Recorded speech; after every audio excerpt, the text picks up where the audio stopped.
years old. I'd just been hired by a group of churches on the South Side to help organize a part of the city that had been battered by steel plant closings and chronic neglect. And I didn't have much organizing experience. Didn't know anybody in Chicago. But I had been inspired by the civil rights movement, and I knew I wanted to make a difference.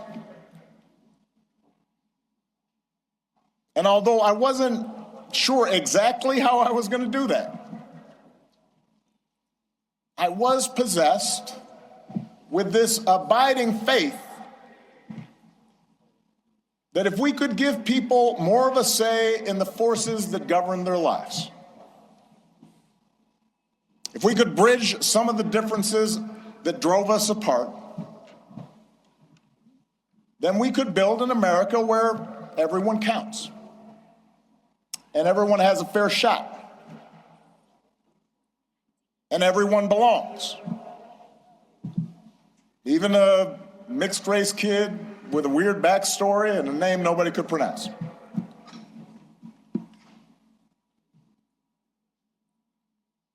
And it was here, in this city, a city of broad shoulders, that I found what I was looking for. Day by day, block by block, I got to know the people who lived here, their hopes, their dreams, their tragedies and their triumphs. I witnessed their resilience in the face of hardship and the quiet heroism of a single mom raising her kids and sending them to college on a secretary's salary, or the priest electing to stay in the city and open his doors to at-risk youth, even as most of his flock had fled to the suburbs. I learned that leadership has less to do with titles or rank or chasing attention than with helping others find their voice, reaching their potential, and sitting around people's kitchen tables or on their back porches, spending time in church basements, in barbershops. I was reminded that everyone has a story to tell if you just care to listen. Sacred stories, full of courage and humor and grace, and that each of those stories in some way connected to my own. In other words, I found my purpose here, and I fortified my faith here, and I found my community here, friendships that would last a lifetime. And I found a girl from the South Side who has been my greatest blessing. Michelle and I, our wedding reception was over at South Shore Cultural Center. You could walk from here. Our daughters were born right down the street. This is where we bought our first home. This is where our kids took their first steps. This is where I launched my candidacy for the Illinois State Senate over at the Ramada Inn on Lakeshore Drive, serving pretzels and soda, embarking on the path that ultimately and improbably led to this day. So, for me, this center could not be anyplace else. It's an expression of thanks, an acknowledgement that so much of what I hold most dear, I owe to the people of this city and the people of these surrounding neighborhoods.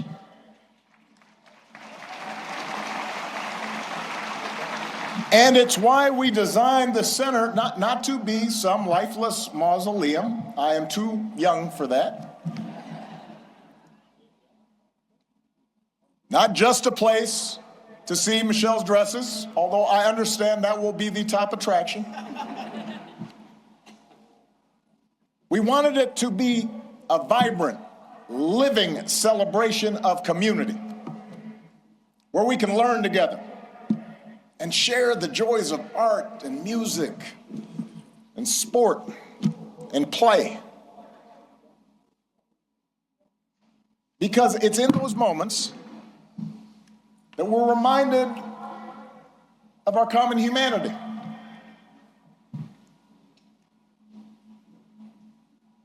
And strengthen the bonds of trust that not only make our lives richer, but make our democracy stronger. Now, we also wanted this center to be a celebration of the extraordinary public servants, many of whom are here today, that made this journey possible. Some of you helped get me elected. Some of you I had to talk into joining my administration. Some of you were seasoned veterans who helped show a rookie president the ropes. But a lot of you were younger than I was when I first drove into this city. And we're all a bit older now. Many of you have children of your own, even grandchildren. But the passage of time has only deepened my admiration for your talent and your dedication and your skill. It's only deepened my gratitude for how much you and your families sacrificed to make this country better. So when you visit this center today or in days to come, I hope you see yourselves and your hard work reflected in every exhibit. And I hope you take pride in what we accomplished together. You made that happen.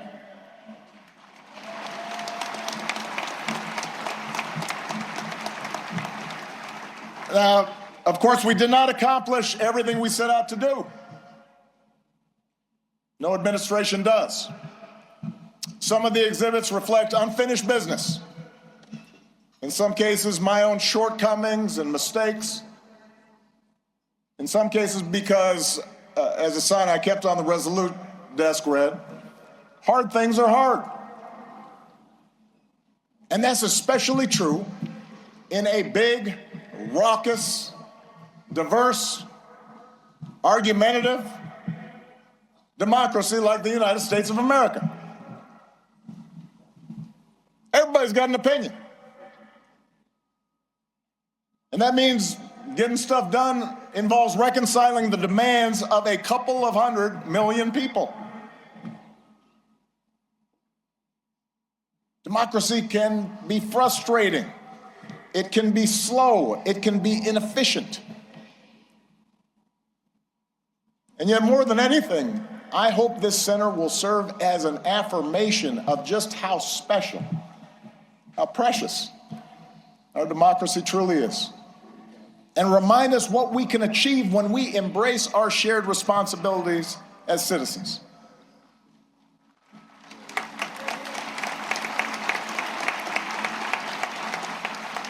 And since we're a few weeks away from America's 250th birthday, it is worth remembering just how radical the whole idea of self-government really was back in 1776. To that point, human history was a tale of conquest and caste and rigid hierarchies.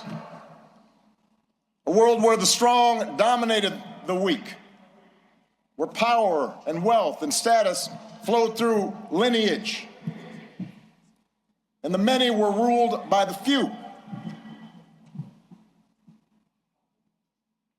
But out of the fire and steel of a revolution, a different story took flight on this continent. A declaration that we are all created equal, endowed by our Creator with certain unalienable rights, and that in the newly independent United States, there will be no kings or lords, no serfs or subjects, but only citizens, each of us free to pursue our own version of happiness and able to determine our collective fate through an elected representative government. It had not been done. And because it hadn't been done before, the success of this experiment was never a given.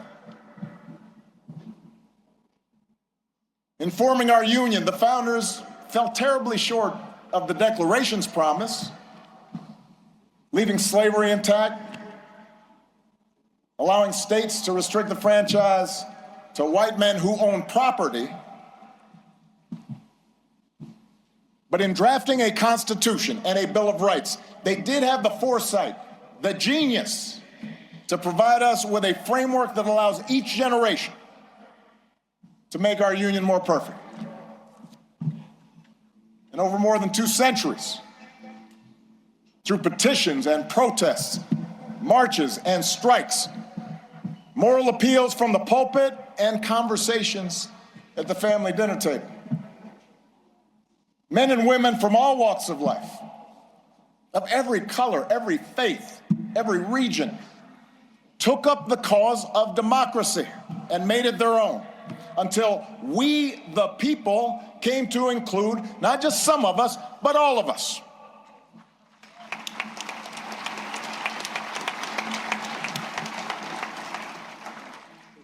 And that's why the story we tell in this building begins not with Michelle's origins or my origins, but with our nation's, with the founding era print of the Declaration of Independence, and a pen and inkstand used by Frederick Douglass, Lincoln's Bible, and a pamphlet by Ida B. Wells, suffragist buttons, and a hard hat worn by FDR's Labor Secretary, Francis Perkins.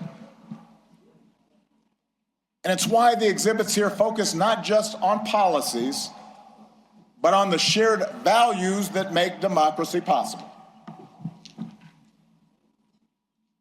A belief in the intrinsic dignity and worth of all people, and that no one is above the law or beneath its protection.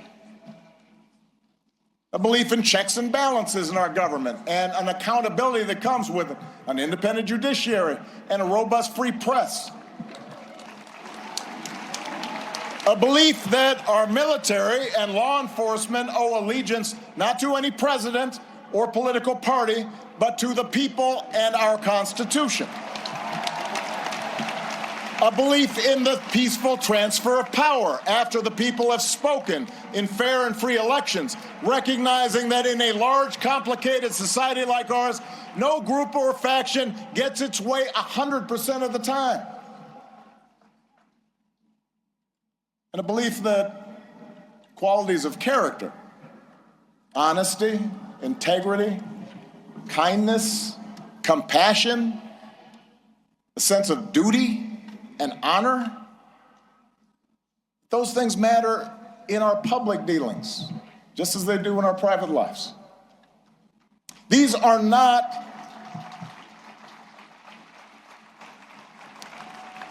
these are the values and traditions I believe in.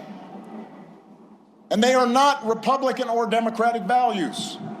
They're American values we can all share, regardless of party. Values every president here today, as different as we are, has tried our best to uphold. Values that John McCain and Mitt Romney believed in no less than I did.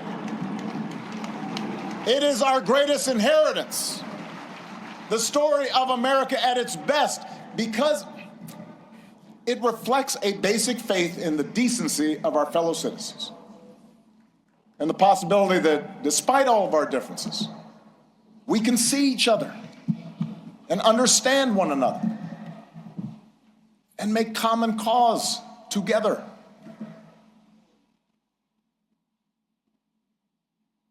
That's what I hope every visitor to this center takes away from their experience. And that's why if you come for a day and you don't have time to see everything, I would urge you to skip the clips of my speeches. You have heard them all before. In favor of the stories of those ordinary citizens who helped make that change happen. The cancer survivor who feared rising premiums would force her out of her home and was brave enough to speak out about it. She's why we pushed so hard for healthcare reform. The small business owner trying to keep the lights on. The teenage girl who told me she was worried her dad might lose his job in the auto crisis. They're why we focus so relentlessly on pulling our economy back from the Great Recession. The wounded warrior overcoming debilitating injuries. The gay Air Force major serving her country even when forced to hide who she was. They're why we worked to end Don't Ask, Don't Tell and care for those who've worn our country's uniform and do right by our military families. It's their voices that led to our successes. And while going through the exhibits, I'd also ask you listen to the voices of people around the world who've been inspired by American ideas. Yes, America has made its share of foreign policy mistakes. Our actions have not always matched our rhetoric. We've learned that we can't solve every conflict or stop every atrocity around the globe, but at our best, the United States has been an undeniable force for good in the world. And what I heard on every continent as president is that when American foreign policy lives up to our highest ideals, when we champion human rights and democracy and the sound stewardship of our planet, when we take the lead in eradicating disease and feeding the hungry and educating children, when we encourage cooperation between nations, instead of trying to dominate and bully and squeeze every advantage just because we can.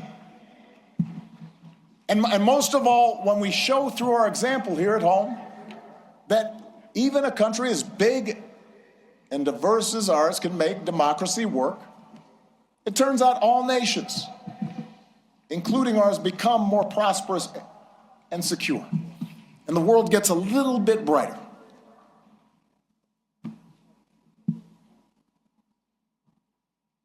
I recognize it's been almost a decade since I left office. In that time, we have lived through more war and a terrible pandemic, economic disruptions, mass protests, backlash against mass protests, political conflicts that have shaken the very foundation of our democracy. We've witnessed a technological revolution that promises remarkable discoveries, could revolutionize medicine, but is also accelerating inequality, that puts all the world's information in the palm of our hands, but somehow makes it harder for us to tell a truth from a lie, that connects us instantly like never before,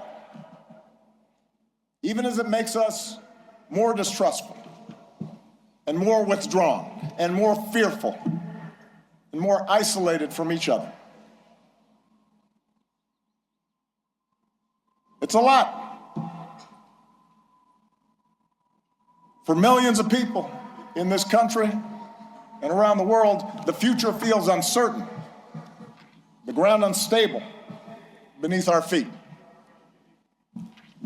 And as algorithms keep feeding us a steady stream of distraction and outrage, as only the loudest, most extreme voices get attention, fanning our prejudices, appealing to our basest, most tribal instincts, it's tempting to give in to cynicism and even despair, to stop trying. We start thinking that appeals to democracy and civic participation are corny and old-fashioned and boring and naive. That the very idea of working on behalf of the common good is a sucker's bet. And that in order for us to win, somebody else has got to lose. I get it. I am not immune to anger or doubt.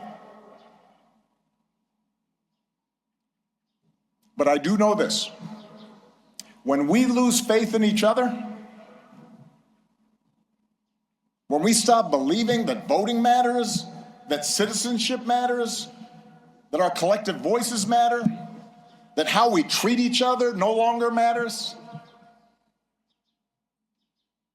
then we give away our power to decide our own futures.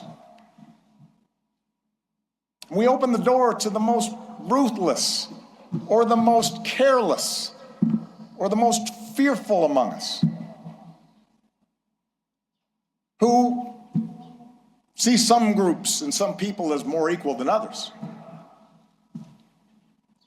and see government as nothing more than a way to divvy up the spoils and punish enemies and keep those who are different in their place.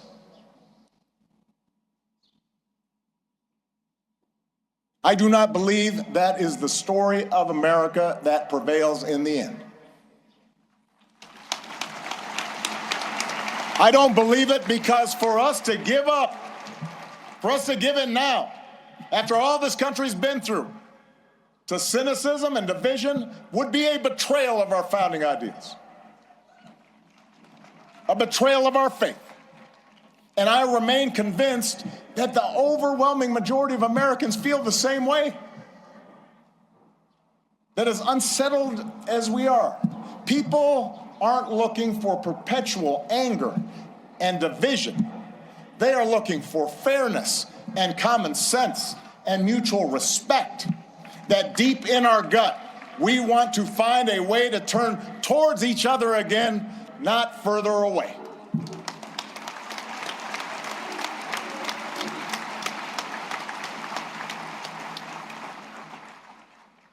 I believe this because I've seen it all across our country. In cities that have worked together to reclaim their streets from crime, in rural communities that have rebuilt their economy, in businesses that are finding new ways to make housing affordable, in those ordinary people in the Twin Cities who brave frigid temperatures, risk their own safety, standing shoulder to shoulder to look out for their neighbors and sometimes look out for strangers because they knew that was the right thing to do. I've seen it.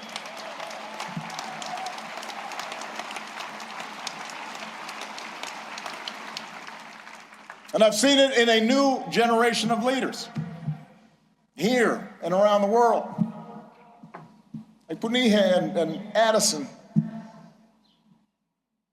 Leaders who are determined to make our governments and our economies and our societies work for everyone. Obama Foundation leaders like Hannah, a Food Corps member from rural Ohio who's helping ensure every child has access to at least one nourishing meal. Or George, an entrepreneur whose nonprofit helps get unused, unexpired medicine, often at no cost, to people who need it. Or Zuzana, a human rights lawyer in Poland, who's won more than 30 landmark cases. There are thousands, tens of thousands, hundreds of thousands of these young people out there making a difference right now.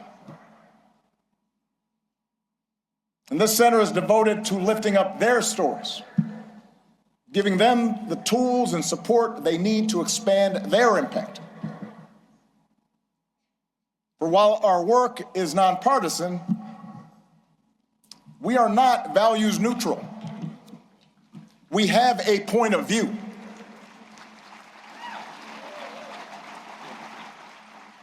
The exhibits in the center are not meant to evoke nostalgia for some gauzy bygone era, some unattainable past that we can dream about and say, oh, we miss you, Barack. They're meant to remind us of who we can be, to remind us of what's possible, so we can forge ahead, clear-eyed and confident, and do the work that still needs to be done. We can learn from the past, but America's story isn't frozen in the past.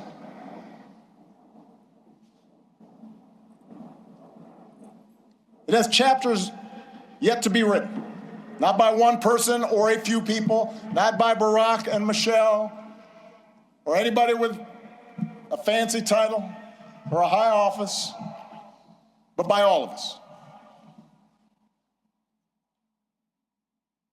You know, one of the things a lot of presidential libraries now have in common is a replica of the Oval Office. And if you take a peek at the one inside this building, you will see some objects that carried some special meaning for me during the time that I was in office. There's a program that a friend from the South Side gave me that he had retrieved from the 1963 March on Washington. He was there. There's a Norman Rockwell painting of the Statue of Liberty with workers hanging on ropes, burnishing the torch that she holds aloft. And on the rug, you'll read words from some of America's greatest leaders, including a quote that inspired that arch that you see right there at the south end of the plaza by Martin Puryear. The arc of the moral universe is long, but it bends towards justice. And it's a quote that was often invoked by Dr. Martin Luther King Jr., but it originally comes from a Boston minister's sermon more than 170 years ago. And at the time, the abolitionist cause seemed lost. The Compromise of 1850 had made harboring fugitive slaves a crime under federal law, even in those states that had abolished slavery. And in a case that garnered national attention, a young fugitive in Boston had been seized and tried and marched to the wharf by hundreds of armed officers, where he was summarily put on a ship bound for the South, where he would remain in shackles and chains. And it was a moment of profound uncertainty and despair.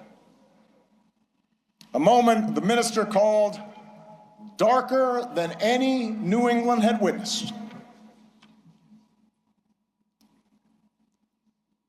We do not see, Reverend Theodore Parker observed, that justice is always done on earth. Many a knave is rich, sleek, and honored,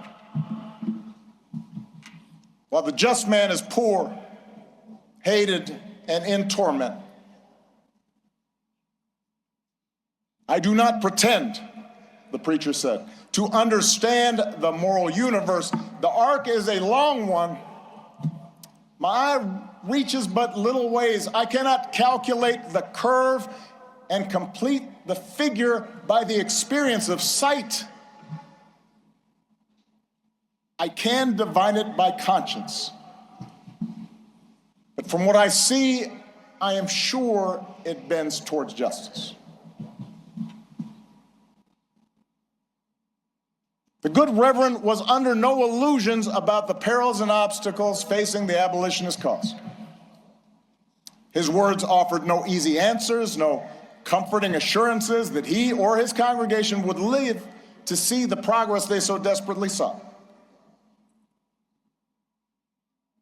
Rather, his was a declaration of faith, a defiant call not to abandon hope or give way to fear, but to stay true to our better selves and true to one another, and to keep fighting to fulfill the promise of this nation, even in the face of cruelty and bitter disappointment, even in the face of impossible odds.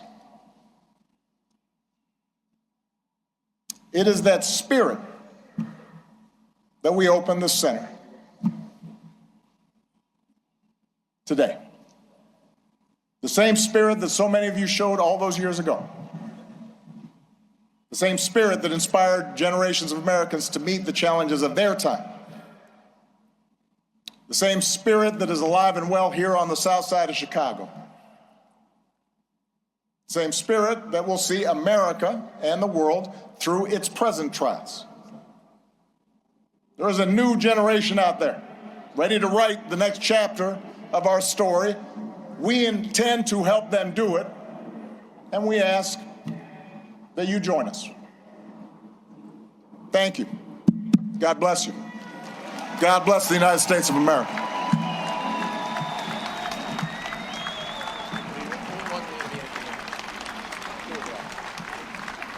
Heads up, win.